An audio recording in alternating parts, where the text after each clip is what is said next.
mean, is there a way to wait? Okay. Is there a way? Okay. Yeah, it's not. Okay. How do I know it's live on here? You won't see it on your end, but it should pop up on the Facebook page. Okay, now it's. Okay, I'm on there. Okay. Okay, I'm having it now. Okay. Okay. Oh, it's 7 already. Okay.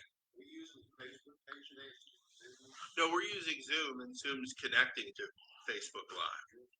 Yeah, I was kind of thinking that, and I kind of thought about that right after they started, and it was like, oh, chat, and I texted Chad, oh, can you get this going?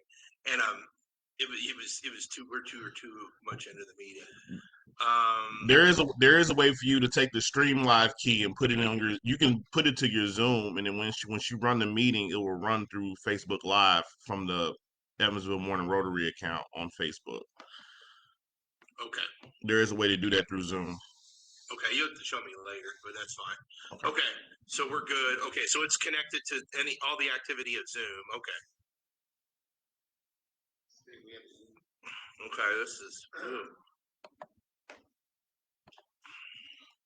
I mean, people straggle in. I mean, it's just you.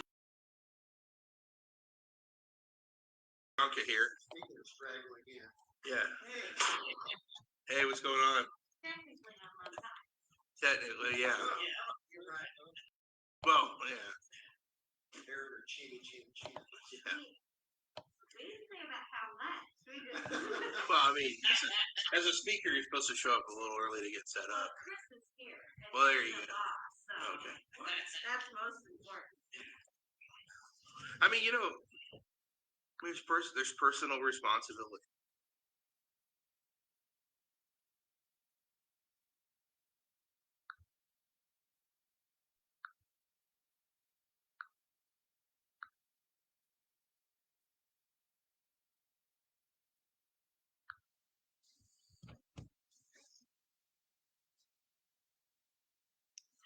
I can't hear you, Dr. Hank. Oh, you got it muted. Okay, never mind.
Amen.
Hey, Dave. Good morning.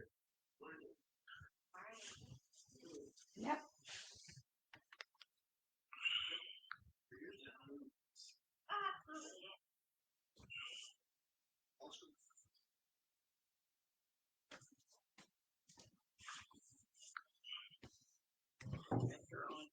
Hector's on. Good morning, Walter and Hector. We're getting the Good morning, everybody.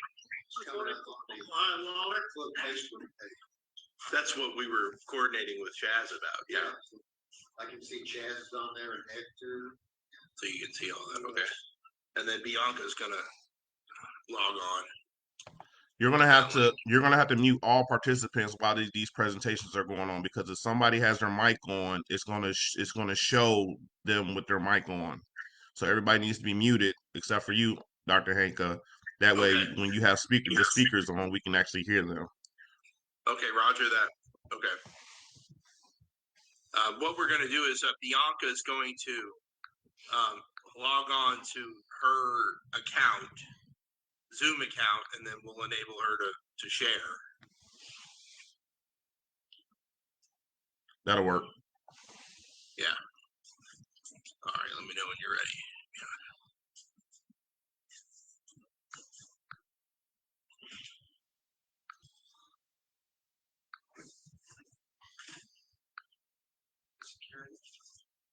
Well, yeah.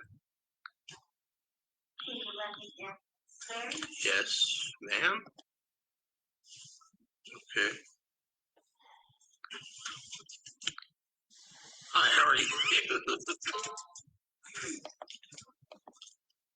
Okay. So, okay, can I mute you real quick, Bianca? Okay. Well, we will use mine to kind of list the. Okay, so we'll mute you. Okay. Sounds good. Hey guys, don't forget to sign the sheet. All right. Yeah, we can do the app, but it's your Bruce's call over. Do you want to do an app, Bob Bruce? I don't care. Yeah. Yeah, it's 7:06. So. Yeah, you get thrown off by the day. I guess February, March. Early March, it might be you guys fighting. Oh yeah, Chris already said. Yeah, it's a small group now. If you want to start. Good morning. We have, I don't think my daughter's on Zoom, is she?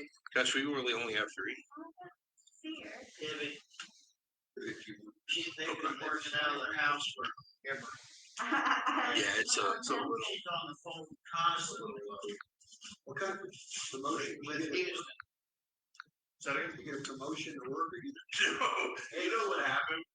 There was something inadvertent. It was an inadvertent, but seriously, something it was on the Facebook page somehow. Yeah, because I've been trying to tell everyone. It's weird because there was something that must have gone to my. Meaning the profile of my Facebook page must have been edited. Where you put it down the house showed that I had this different. Yeah, it's just that's what it is. And then it's like there's nothing. Like it was weird. And it was funny because the button post, it didn't tell me anything. It just had these 3-letter Y's and it said like, but I don't know, it was like, oh, you get a new job. Like it was associated with the listing of my job. Which I did. In fact, I had a friend of mine. Oh, congratulations on getting this position. And it was like, no, I had that. I was editing, ended up editing everything after I saw the mistake. But then even after I edited it, it was like, oh, congrats on this new job. And I told him, no, I had that job for 8 years in 2010. That's what brought me here. I'm not doing it now. Oh, it's funny. I made myself host, so whenever you're. Okay. I can share my screen, so. Okay. We can do our normal stuff. Sure. Well, I mean, okay, yeah. When we get there, we'll see if Bruce wants to start off the meeting. You ready? Yeah. All righty. I'll point to you.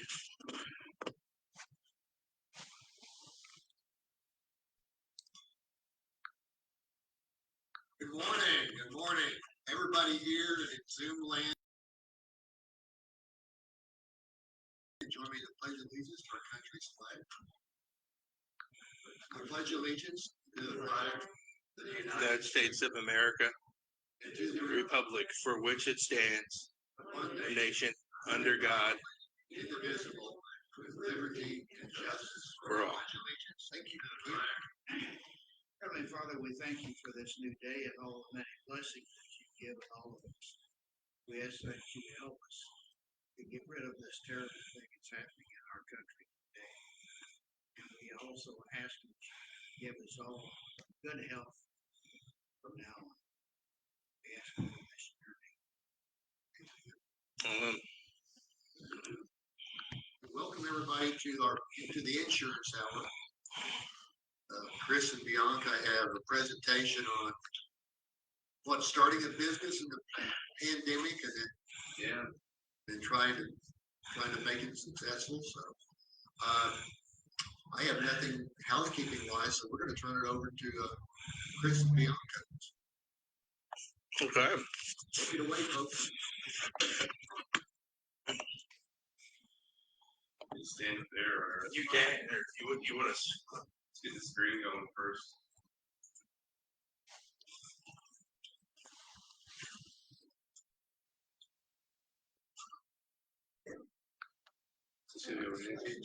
All right, cool. Okay, and then I'll just stand right here. and then yeah. Turn it over to All right. Well, good morning, everybody. Chris Kelley with Farmers Insurance. I just wanted to talk about what it's took to get me to here in front of you guys.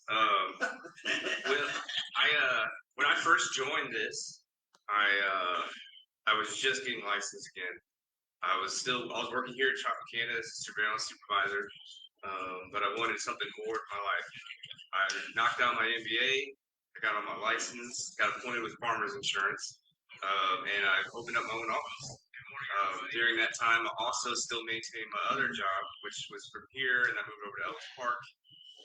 I'm still there, but I'm working my tail off to do this. This is my thing. I brought on Bianca Garcia as my number one producer, insurance agent. Yeah, you know what I mean? And we're trying to make good things happen here. Our Farmers Insurance office is right now located in Newburgh, and but we're branching out to be able to help out Kentucky, Illinois, and Indiana. And we get leads from all over the state, so we're proud to say we can help you no matter what. And it has helped that we do things online to be able to do that. So one of the things, and it's one of the more of like your decision on how to treat people. Insurance agents have a bad rap for how they treat others, and they just want to get that sale in, get their foot in the door, try to be that, they're crooked, right?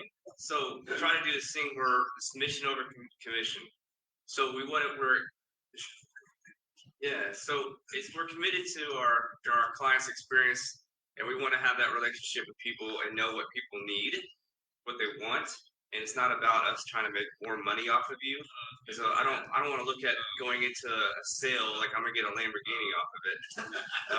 I'm gonna, that's gonna make sure you're happy. Because if you guys stay happy, then it's gonna work out in the long run. So we try to educate on all the different things, and that's part of what we're gonna do today. Is just some kind of examples of how we would educate. So that's our main goal. Is we want to take care of you. One of my favorite things to sell, and I know this is coming from a farmer's insurance agent. You guys think, oh, he's going to sell me a car insurance. He's going to sell me homeowner's insurance. One of my favorite things to sell is life insurance. And this is an example of things that we do with life insurance. We do a need analysis. And for us, we use the DIME method. And DIME, that means we take a look at your debt. What kind of things you already owe that if you were to pass away, your loved ones would have to take over it. You have to look at your income, especially if they're the breadwinner of their family. Like, say, if you were to pass away, can you guys still have pay for all your things going on if you lose that income? So we have a little rule, you do 5 to 10 years of like income replacement, at least to get them back on their feet so they can meet somebody again, be comfortable again, stuff like that. Mortgage, do you want them to have to sell their house to be able to live the way they want to, or do you want to just have that mortgage paid off? So a lot of times you can even rename the word of life insurance as mortgage protection. And then expenses. These are expenses that are ongoing right now, and future expenses like funeral expenses, like see college tuition for your kids, charity. Maybe you want to set up something if you pass away, you can give money to charity, stuff like that. So that's still things. That's just really brief example of how we would do it a dime. So yeah, that's my little tidbit of information for the day. Bianca, you want to hold on that? And I'll do the last one. So I'm actually gonna show you guys something that I taught the other day. College tuition, And I might have to do. charity. Maybe you want to set up something if you pass I don't know if you guys are familiar with the That's still things that's really mine subsidence map. The mine subsidence map. Yes. So I know you probably were. I mean, and I think they can hear you because you're on. I muted mine so we wouldn't have all the interference. But so generally, whenever we have somebody call in, they are just wanting to get their house covers because they need that for their mortgage. Well, we go a little bit further than that because in our area we have a lot of mining, a lot of abandoned mines, a lot of really old mines. And unfortunately, the only coverage that will cover if a mine moves, sinks, or whatever is mine subsidence. So what we try to do is just make sure that whatever address that we're covering doesn't need that or doesn't have a need. And as you can see, like the majority of it is on the western side of the state. It's all down this kind of ridge here. There's hardly anything in Poseyville, but you start to see it in Bethel and Newburgh and a lot in Warren or Skipson. So what we do is we just enter in their address. So this is our address, the 606 South State Street, and Newburgh. And as you can see, there is an abandoned mine near our area. So the blue generally means that it's not wasn't a big operation, but you can see these little red dots here. Those are the actual entrances and exits. So those are going to be the, where you're going to have the most problem if something does happen. So what we do is we just look at, click on it, and then you can see, it was mine for about 20 years, a long, long time ago. So we have you can actually go to their mine report and look over it a little bit further. Sometimes they have information in there and sometimes they don't. And the reason why you want to know that is if they did it by shovel, more likely than not, we're probably good to go. But if they blew stuff out, like you don't know what damage was done, to that land. So a lot of times we just go ahead and recommend that you get that. So if you see how close our little dot is to this mine, we would probably recommend mine subsidence for this building owner. If they were like way over here, probably not, because they're probably going to be better off. But within a block radius, definitely. And every insurance agent is different. Like I've had insurance agents that within a mile they would require it, and sometimes mine subsidence, the closest you are to a mine, it could be $400, it could be $200. You just don't really know until you run it. And so you're bringing this up today to talk to us because of a lot of the mines that are within your service area in general. Okay. Yeah. So That's Warren interesting. Yeah, Warren County has a lot of mines compared to other places. So that's great. Yeah, because I've heard of mine subsidence I've heard that from other discussions of insurance. But it was never broached to me on mine because I live in the city. Right. Yeah, so that would make sense. Like for you, for instance, your neighborhood here, not that I'm stopping. Oh, that's but your neighborhood, in Lincolnshire. Is Lincolnshire, and so the closest mines that you're going to see, they're down like this is Wrights Hill. You've got Mesker Park area, Sure. Islands Lane area, all that. So those are where you would be, needing to look at it. But where you are, you're fine. There's nothing even close to where you guys are at. I mean, part of our deal was that we ended up qualifying for flood insurance, but it's not covered by anybody, it's that kind of thing that everybody gets in trouble with. Oh, I got insurance, I have a flood problem. So the You gotta get a difference, separate flood policy. no, the difference between a lot of different companies and farmers is that farmers will actually quote the flood Okay, insurance well, right there at you the same time. So we've actually had to do special training in order to have flood insurance. That's So what I was doing last time. yeah. That's what you're doing. Not to get off subject, do you have to, when you sue, because mine is through FEMA, do you have to, It's still through through FEMA, but you're administrative? Okay, Yeah. that's cool. So what we're allowed to do, because we have that training, is we're allowed to sell it for them. That's right. And so it's obviously, it's just because you actually need it for through your mortgage. That's right, that's right. But a lot of people in Evansville and Vanderbilt County or Warwick County definitely need flood insurance. Yeah, because mine, it was like they assigned me to an agency out of town that handled it, but it was kind of like, yeah, they didn't give me the choice of with farmers. That's Right. great. I've got a building in Bloomingdale, it's a church, that was a medical office, and it's out near the hospital. Mhm. It's 1128 in Bloomingdale, 1128, that'd be interesting, because that, out of 9 policies, 9 buildings listed with,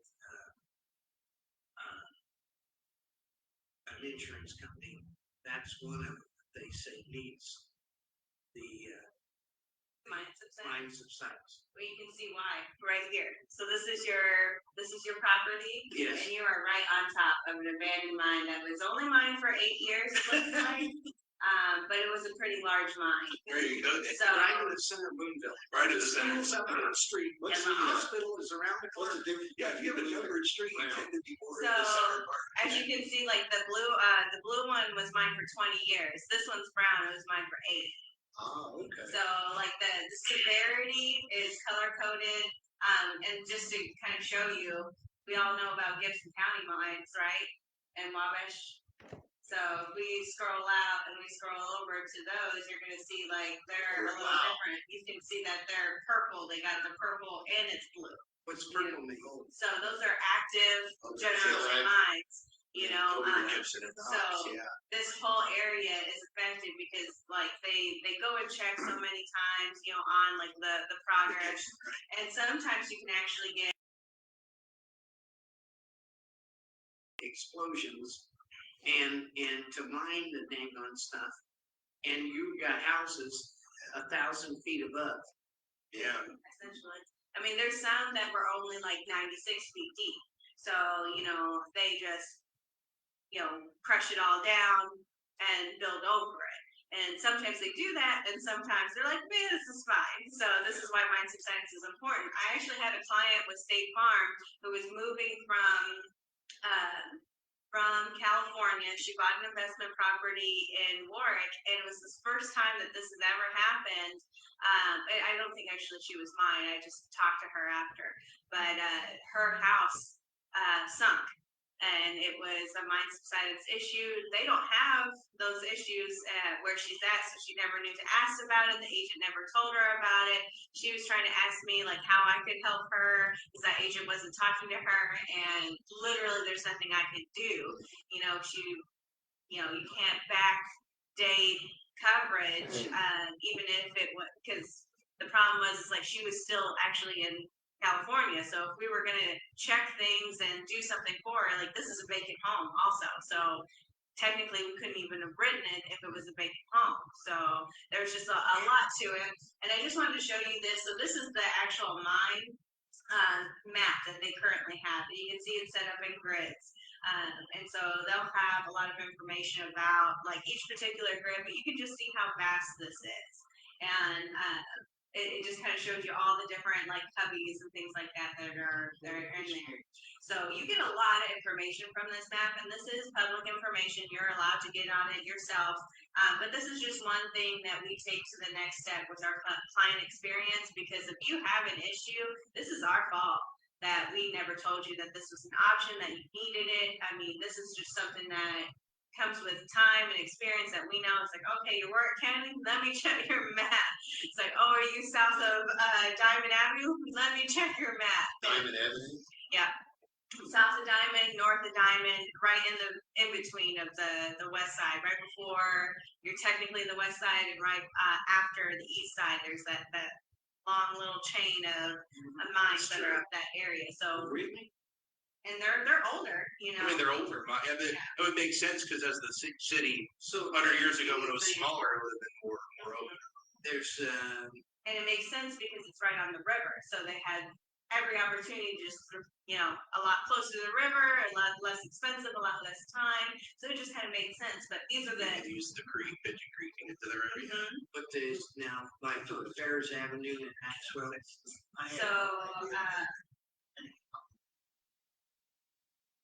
Is there a way to tell which there's nothing out there? yeah, so actually part of the mine report will say whether or not it was underground, and this is mine pit data sheet here, and it says underground. Some of them do say surface and or whatever, so it'll just depend on, you know, that particular report, because sometimes they don't actually have a lot of information. Like this is still in blue, even though it was mined for quite some time, but it's still in blue, and you can see that it was the removal equipment was by hand, so they don't think it's as dangerous as one of the, you know. Anyway, so that's just a really handy thing to know about if you need it. And then one other thing that, you know, we use is the assessor's website. So each county has their own website. That's all public information. So what we do is we go in, they type in the address or the name of the client to make sure that we know, you know, that they actually own this home first off. And then secondly, we can get the measurements a lot easier from the assessor's website than we can from the client. Because unfortunately, we have a lot of clients who don't even know their square footage. So there's no way they can tell us how big their rooms are. There's, you know, it's a lot easier when we actually have the plot map and we can read the, you know, the information from there. So that's a really awesome tool that we use, and then we usually just verify, because a lot of times, especially right now, people are doing a lot of home renovation, and they may not be telling their agent that, hey, I actually, you know, I swapped out you know, a lot of things in my kitchen. So I actually have a brand new kitchen. I want to make sure that that's covered. So if you are upgrading anything in your home and we have you all down for carpet, laminate, you know, roll out vinyl tile, and you've just redone your home, well, we don't have that coverage upgrade. So we don't know that. So if something were to happen to your home, our last communication with you was all of this information. So you may not even have enough money to replace all that because we don't have it listed. So the last thing we were going to Can you let Eric in? Does he show up since you're okay? Can you let him in? Yeah, let anyone else in. Sorry, guys. So the last thing we were going to tell you about on the homeowners is replacement costs versus actual cash value. We found that a lot of agents don't actually explain this a lot to you guys. So replacement cost value is exactly that. Like whatever it costs today to replace that particular item is what you get paid out. Actual cash value is where you get a lot of people really angry really quickly. Because whenever you have a claim, what they do is a adjuster comes out, they see that this roof is 15, 20 years Turn on old. the They're living like, room light. okay, this is a 25-year roof, or this is a 30-year roof, and I'm going to take off the depreciation from that. Okay, So Google. your check, like turn on 4 lights. to completely redo your roof, say Okay, you Google. have a 2,000 square foot house, Turn on the you dining room redo your lights. roof, it's going to be $10,000 to do it, right? So Turning 5 you're like, lights okay, on. well, this house is already at its, you know, half life or less, so we're going to go ahead and cut that check in half for $5,000. And also, your wind hail deductible is $1,500, so we're going to take off another $1,500. So your check ends up being a lot less than what you think. And if we don't set those expectations for you, you may not have that savings ready to go for your roof. So it's just really important that we communicate that to you, because the savings is significant if you did go to that. And that's a lot of times what we see. We'll have a client come in, they're like, you know, I have a really good rate, I just don't have my agent, can you look at this?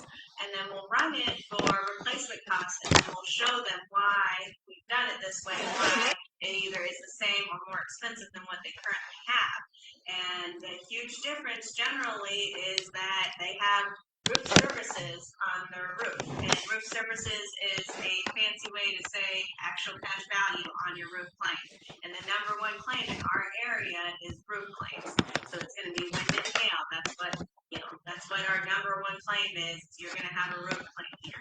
And that's why that's more expensive in our area than some others that don't get tornadoes and heavy rain and heavy wind like we Yeah, do. because there's also something to be said that, you know, a lot of people will see the value of their replacement.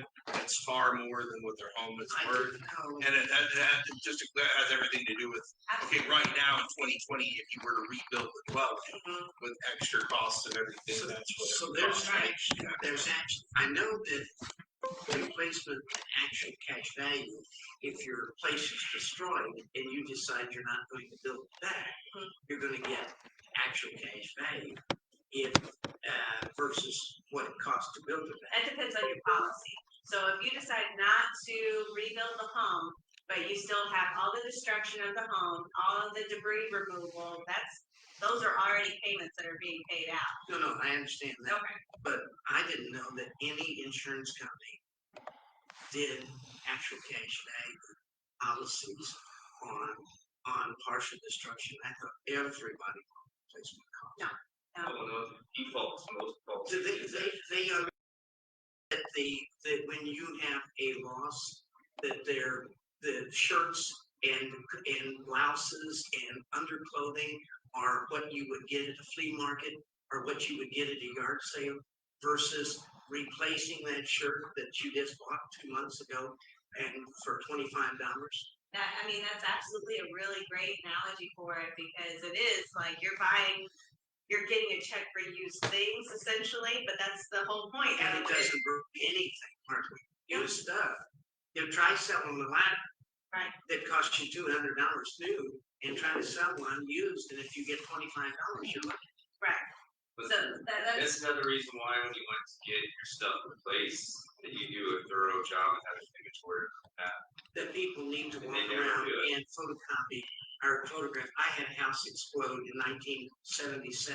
oh my goodness. And it exploded, and nobody was in the house because it was 20 degrees below zero.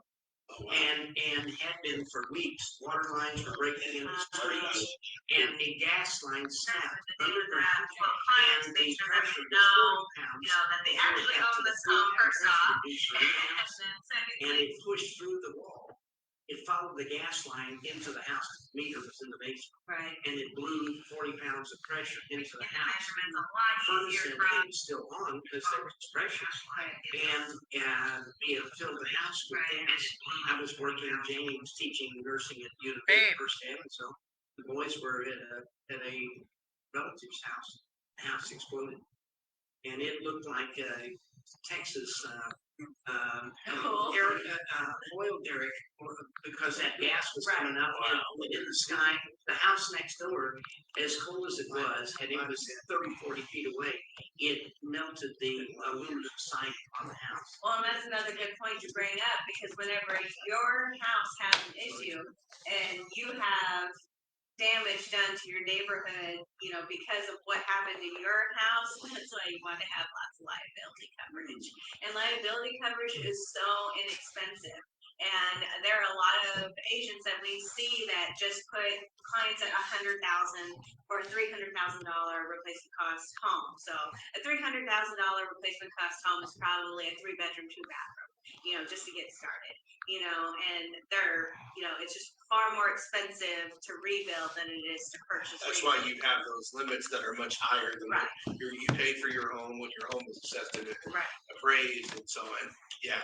it makes sense. Absolutely. So the difference between 100,000 and 300,000 could be your entire retirement fund. It could be, all of your wages until you retire. It could be a lot of different things. Or $15 on the year for your annual cost. And a lot of times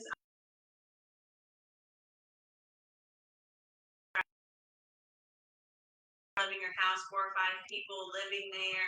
There's a lot of risks there. And so if we add on a $200 umbrella for an additional $1 million on and above, you know, your home and your auto limits, you guys are far more capable of having a brighter financial future should something happen. But that was most on the home section. But that's something that we see a lot. And if anybody in the chat has any questions that you're in trouble, you can Haven't seen we can talk about it. But like raise it. there. Yeah, it's just same good stuff. Okay. Yeah, if So- they have any questions, they'll ask. Yeah. So for car insurance, just like we were talking about before, liability coverage is for everybody else and your legal fees. So I don't know if you guys knew that, but that's what they cover your legal fees for. So if you're having an accident, you know, you're found at fault, you're listed as number 1 on the accident report, so that's on you. So in the state of Indiana, that's how that would work. In Kentucky, it's different. So if you're having an accident, you guys get an accident, both of your insurance companies are going to take care of it. Indiana, they're going to they're going to figure out like who's at fault and you know who is the one that's going to be able to take on all of that responsibility. So for us, what we do is we try to see your picture as a whole. So if you rent a house, you are financing your car, you know, it's just you. We're probably going to put you at 50, 150, or, you know, 100, 300, 100, depending on your savings and stuff like that. So we would just want to protect your financial situation as it stands right now, and then that way you can get the best cost for that coverage at that time. And it just depends. So if there's people that work at Veteran, we just had a young guy move down here for Veteran who just called us because he had farmers up north, and he was just so excited that everything's so cheap here. And he had state minimum requirements on his car. In the state of Illinois, which is 25, 50, 10, which is very low. So it's 25,000 per person, 50,000 per accident, only $10,000 for your property damage. That means That's the minimum under the law. that is the absolute minimum under the law. And if someone stepped off the curb and you didn't see them, you looked down and you ran over, they're gonna lose their house. If they've got a child with them and that child's injured, they're gonna have medical bills that they can't. Forever. You're gonna have all that because you didn't carry $500,000 of insurance. And everybody ought to carry a whole lot more than that. And that's what I used to tell people at the Tri-State Automation when they were helping them get a car. I said, would you want to lose everything because somebody only had $25,000, $50,000? You can go buy enough liability that you're protecting others. It's yours. You're not here to be served. You're a servant. Right, and that's another thing to bring up. So if somebody has state minimum requirements in the different states, there are actually lower limits in other states. And they're in our state, they have an accident with you, we have a coverage in our state called under and uninsured insurance. And what it is basically just that. They don't have enough insurance or they don't have any insurance at all, you still can protect yourself for the same liability limits as what you have.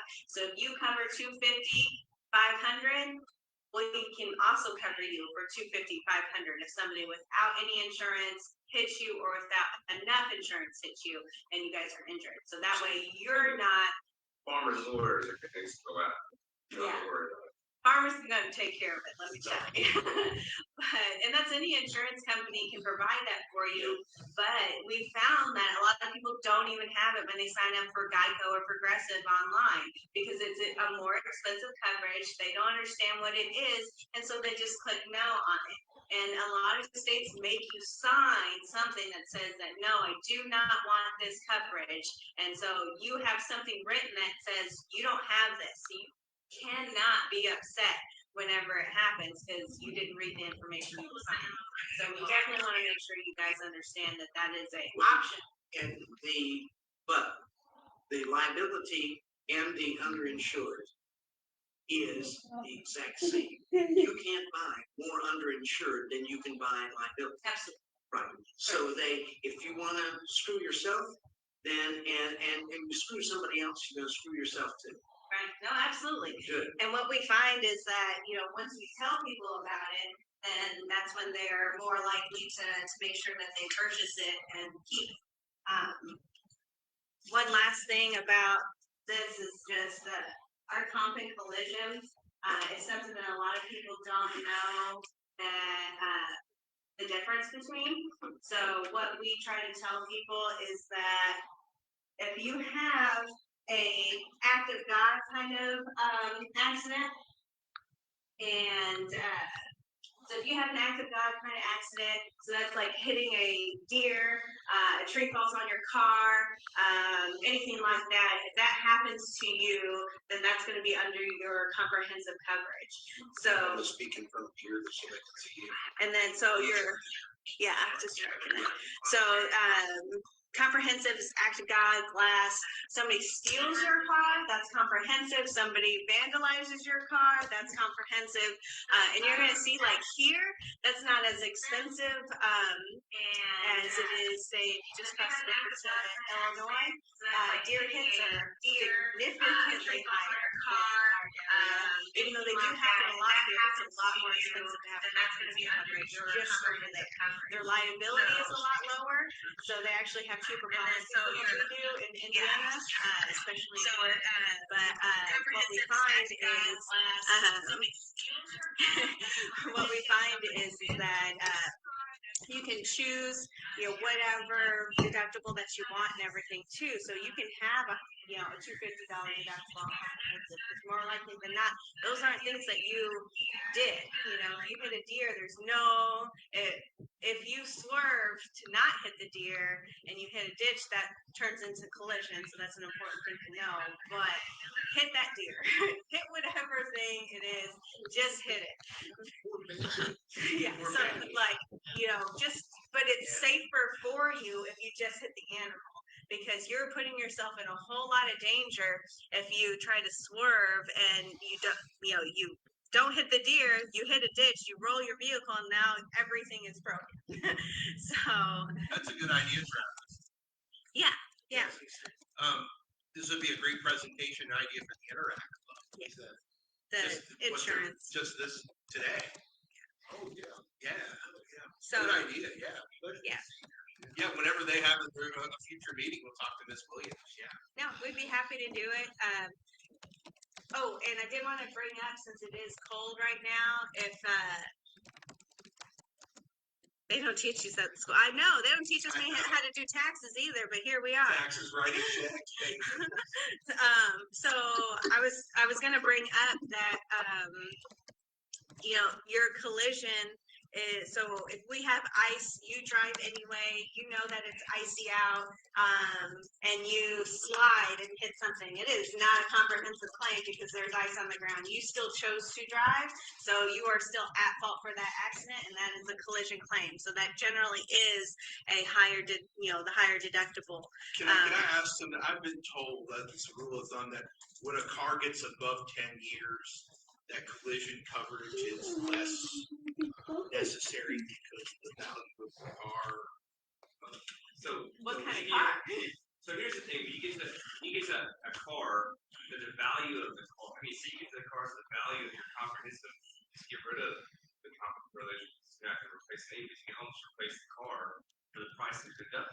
That's right. That's kind of what I was. Yeah. So then you can run your car. You can have your insurance is cheaper. And if something happens to your car, you just got to pocket. Yeah, because I think with my older cars, I've dropped collision because of kind of that. Yeah, that's One of the things that's changing on comprehensive that I found out, I carried $1,000 deductible because windshields and things like that, I could get them put in cheaply. Yeah. And if I had a $200 or $100 comprehensive, that's it's still, the windshield would only cost me $125 installed. yes, And now windshields when I bought my last car, because it has cameras and radar and all that built in, the glass man told me my cost on that windshield is $1,100, and it's $1,500 to $2,000 to replace that windshield. So, Because you have to have so somebody who knows electric. yeah, it's all connected, and it's got, some of them have antennas built in, and so that's the difference. You better check that, because now you want to go back and if something happens, and windshields get broken pretty easily. I'm always getting rot chips and stuff. That's why we have at Farmers a glass buyback option for your deductible. So if you do have a higher deductible, you want to have the glass buyback so you can still have those kinds of claims covered. Because sometimes it's your windshield, it's a huge hailstorm, and so everything is hurt. You just want to make sure that if you're wanting to have that savings of having a higher deductible, but you don't want the pain of replacing every single windshield, that it's a good option to have. So the next thing we wanted to talk to you about is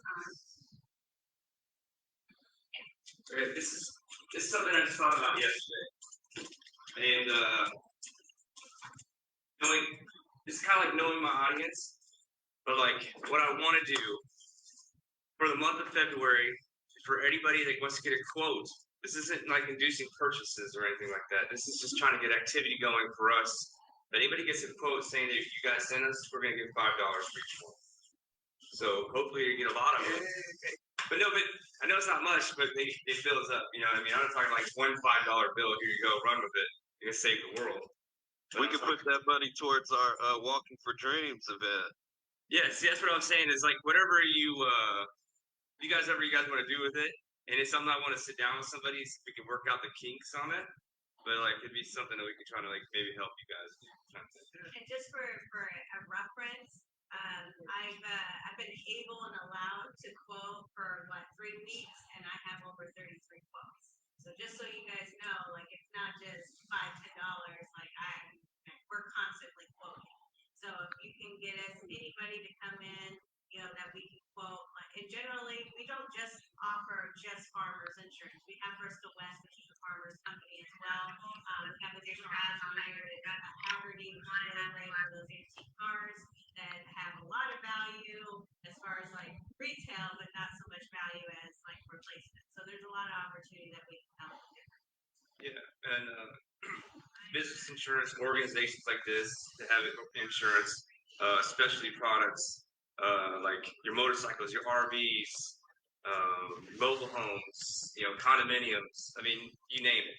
So I mean, we got our hand in the cookie jar of like every kind of industry. So trying to be diverse. So, but we're in the missions. Yeah, thank you for you guys' time. If you guys have any questions on the insurance, we're always willing to help. Trying to be the resident experts. So. Thank you for allowing us to talk again. Thank you, guys. Does anybody got Zoom have any questions directly?